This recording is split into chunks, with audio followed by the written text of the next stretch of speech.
Hello guys,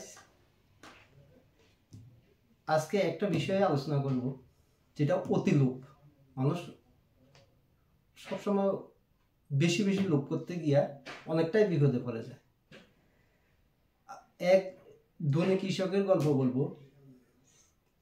তাকে একটা প্রস্তাব দেওয়া হয়েছিল যে তিনি জমিনের যতটুকু জমিন তিনি হেঁটে যেতে পারবে, সূর্যাস্তের আগে পর্যন্ত গিয়ে আবার শুরুর জায়গাতে আসতে পারবে, অতটুকু জমি তাকে দেওয়া হবে।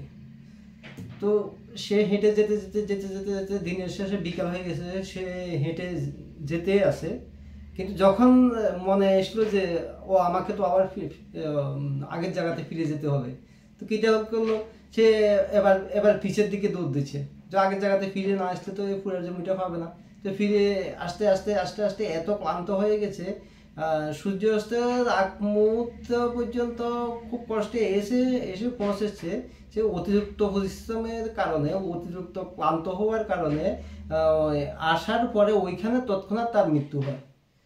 তো অনেকটা জমি সে পেয়ে গেল, কিন্তু জমিটুকু কবরের যে জমিটুকু প্রয়োজন ওইটা ছাড়া আর বাকিটা জমি কোনো কাজেও লাগতো না। তো এই জন্য বলছি যে লোভ, অতিরিক্ত লোভ ভালো না। ধন্যবাদ।